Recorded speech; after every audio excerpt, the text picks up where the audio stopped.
ஓம் தத்புருஷாய வித்மஹே மகாதேவாய தீமஹி தன்னோ ருத்ர பிரசோதயாத். வேத ஜோதிடத்தில் முக்கியமான மற்றும் மங்களகரமான கிரகமாக கருதப்படுபவர் சுக்கிர பகவான்.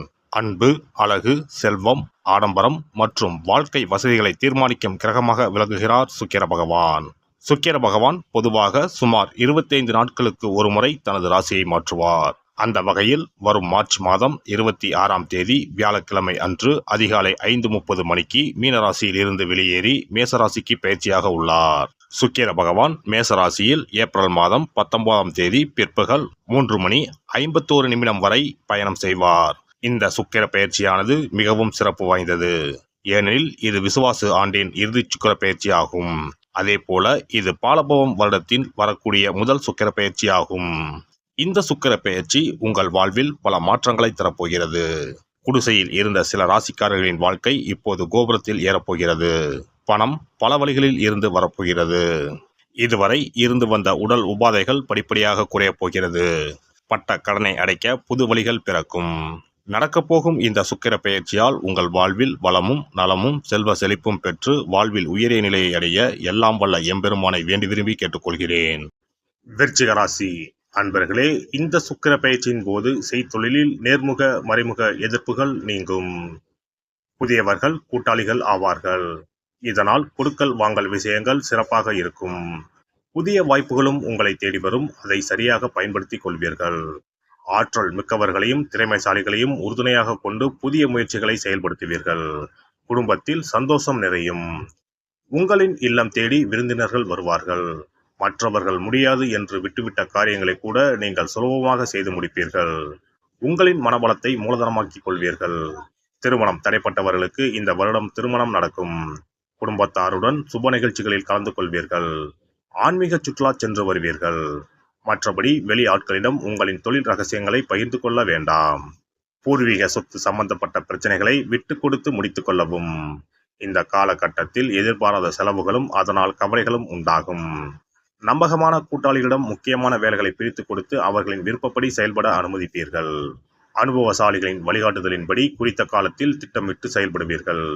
உங்களின் காரியங்கள் நேர்த்தியாக இருக்குமாறு பார்த்துக் கொள்வீர்கள்.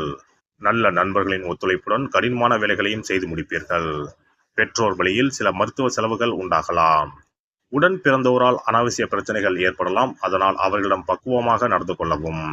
அனாவசியமான பயணங்களை தவிர்ப்பது நல்லது. மேலும் பயணங்களின் போது கவனம் தேவை. மற்றபடி பிள்ளைகளுக்கு சிறப்பான வருமானம் தரும் உத்தியோகம் கிடைக்கும். எவருக்கும் இந்த காலகட்டத்தில் வாக்கு கொடுப்பதோ முன்ஜாமீன் போடுவதோ வேண்டாம். உத்தியோகஸ்தர்கள் இயந்திர வாழ்க்கையில் இருந்து விடுபட்டு சிந்தனைகளுக்கு செயல் வடிவம் கொடுக்க நினைப்பீர்கள். உங்களின் முன்னேற்றத்திற்கு தடையாக இருப்பவர்களை இனம் கண்டு விலக்குவீர்கள். பதவி உயர்வு கிடைக்கும்.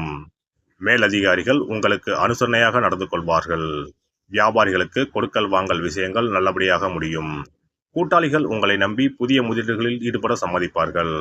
புதிய சந்தைகளை நாடிச் சென்று உங்களின் வியாபாரத்தை விரிவுபடுத்துவீர்கள். இதனால் சக வியாபாரிகளின் மத்தியில் உங்கள் செல்வாக்கை உயர்த்திக் கொள்வீர்கள். அரசியல்வாதிகள் திட்டமிட்ட காரியங்கள் அனைத்தையும் வெற்றிகரமாக முடிப்பீர்கள். உங்களுக்கு கட்சியில் எதிர்ப்புகள் அதிகரிக்கும் என்பதால் உட்கட்சி பூசல்களில் சிக்கிக்கொள்ளாமல் தப்பித்துக் கொள்வதே புத்திசாலித்தனம். கலைத்துறையினர் பழைய ஒப்பந்தங்களை நன்கு முடித்து கொடுத்த பிறகே புதிய ஒப்பந்தங்களை பெற முயற்சிக்கவும். ரசிகர்களின் மனம் புண்படாத வகையில் நடந்து கொள்ளுங்கள். சக கலைஞர்களும் உங்களுக்கு உதவக்கூடிய நிலையில் இருப்பார்கள். எனவே அவர்களின் மனம் குளிர நடந்து கொண்டு அவர்களை முழுமையாக பயன்படுத்திக் கொள்ளுங்கள். பெண்மணிகள் குடும்பத்தில் ஒற்றுமையை காண்பீர்கள். கணவரிடம் அன்பு பாசம் அதிகரிக்கும். உறவினர்களை அனுசரித்து நடந்து கொண்டு உங்கள் செல்வாக்கை அதிகப்படுத்திக் கொள்ளுங்கள். மாணவ மணிகள் படிப்பில் முழு கவனத்தையும் செலுத்தினால் நல்ல முன்னேற்றத்தை காணலாம். அதனால் தேவையில்லாத பிரச்சனைகளில் சிக்கிக்கொள்ள வேண்டாம். மற்றபடி விளையாட்டுகளில் அதிக ஈடுபாடு செலுத்தி வெற்றி பெறுவீர்கள். சக மாணவர்களிடம் கவனமாக பழகவும். நட்சத்திர பலன்கள் விசாகம் 4ஆம் பாதம். தடைகளை முறியடித்து காரிய வெற்றி காணலாம். குடும்பத்தில் மகிழ்ச்சியும் ஆனந்தமும் பெருகும். ஏதேனும் ஒரு காரணத்தால் குடும்பத்தை விட்டு பிரிந்து சென்றவர்கள் வந்து சேர்வார்கள். அனுஷம் நட்சத்திரம். கணவன் மனைவி இடையே அன்பும் பாசமும் பெருகும். திருமணம் போன்ற சுப நிகழ்ச்சிகள் இனிதே நடக்கும். நல்ல வரனாகவும் அமையும். குழந்தை பாக்கியம் கிட்டும். கேட்டை நட்சத்திரம். உறவினர்கள் நண்பர்கள் மூலம் அனுகூலம் கிடைக்கும். உடல் நலனை பொறுத்தவரை சிறப்பாக இருக்கும். உத்தியோகம் பார்ப்பவர்களுக்கு முன்னேற்றம் ஏற்படும். கோரிக்கைகள் ஒப்பந்தங்கள் நிறைவேறும். செவ்வாய் தோறும் அருகில் இருக்கும் அம்மன் கோவிலுக்கு சென்று வலம் வந்து வணங்கி வரவும்.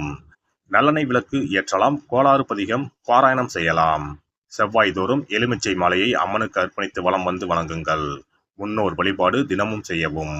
ஒரு முறையாவது குல தெய்வத்தையும் இஷ்ட தெய்வத்தையும் ஒரே நாளில் சென்று தரிசித்து வாருங்கள். கடன் பிரச்சனைகள் தீரும், குடும்பத்தில் மகிழ்ச்சி நிலவும், மன நிம்மதி உண்டாகும். சிறப்பு தொகுப்பு. இனி சுக்கிர பகவானின் அருளை முழுமையாக பெற வெள்ளிக்கிழமையில் செய்ய வேண்டிய வழிபாடு என்ன என்பதனை பற்றி காண்போம். வெள்ளிக்கிழமை என்பது தெய்வ வழிபாட்டிற்கு உரிய நாளாகும். அதிலும் குறிப்பாக மகாலட்சுமியை வழிபடுவதற்கு சிறப்பான கிழமையாக கருதப்படுகிறது. நமக்கு செல்வத்தை வாரி வழங்கக்கூடிய மகாலட்சுமி தேவியும் குபேரனும் நம்முடைய பூர்வ ஜென்ம கர்ம வினைக்கு ஏற்ப பலாபலன்களை கொடுக்கிறார்கள். அதை அனுபவிக்க செய்யும் பொறுப்பு சுக்கிர பகவான் பார்த்து கொள்கிறார். ஒருவர் செல்வந்தராக இருப்பதற்கு ஜாதகத்தில் சுக்கிரன் அருள் கட்டாயம் இருக்க வேண்டும். சுக்கிரனுடைய அருள் பெற வெள்ளிக்கிழமையில் சுக்கிரஹோரை வரும் நேரத்தில் இவ்வாறு வழிபாடு செய்தால் சுபபோக வாழ்க்கையை அனுபவிக்க முடியும்.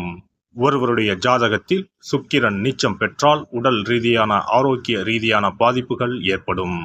சொத்து சுகங்கள் எவ்வளவு இருந்தாலும் அதை முழுமையாக அனுபவிக்க முடியாமல் செய்துவிடும்.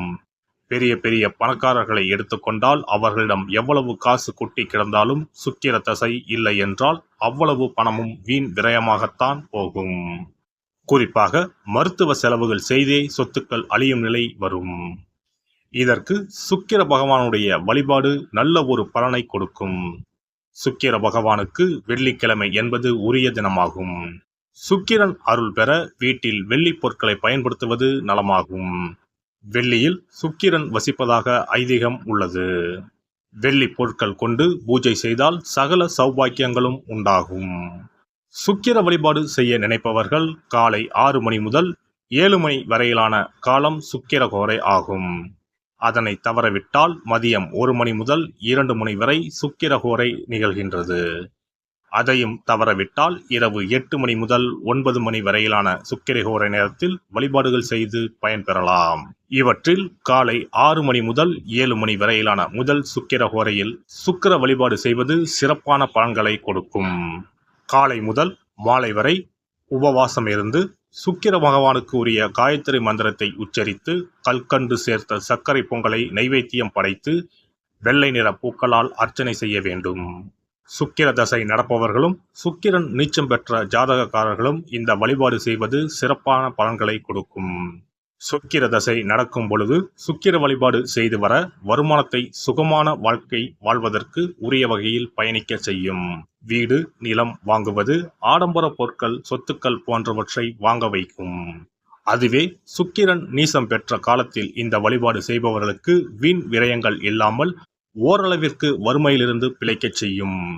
வெள்ளிக்கிழமையில் நவக்கிரக கோவிலுக்கு சென்று சுக்கிர பகவானுக்கு வெள்ளை வஸ்திரம் சாற்றி வழிபாடு செய்யலாம். வெள்ளை நிற நைவேத்தியங்கள் தயார் செய்து கோவிலில் வரும் பக்தர்களுக்கு தானம் செய்யலாம். இவ்வாறு செய்து வர சுக்கிரனின் முழு அருளும் கிடைக்கப் பெற்று வாழ்வில் உயரிய நிலையை அடைவீர்கள். எல்லாம் வல்ல இறையருளால் நீங்களும் உங்கள் அன்பு குடும்பமும் உடல் நலம், நீலாயுள், நிறை செல்வம், உயர் புகழ், மெய்ஞானம் ஓங்கி வாழ்க வளமுடன். இந்த வீடியோ பதிவு உங்களுக்கு பிடித்திருந்தால் லைக் பண்ணுங்க, கமெண்ட் பண்ணுங்க, ஷேர் பண்ணுங்க, மறக்காம சப்ஸ்கிரைப் பண்ணுங்க, பக்கத்துல இருக்கிற பெல் பட்டனை கிளிக் பண்ணுங்க. நன்றி, வணக்கம். ஓம் நமச்சிவாய, சிவாய நம.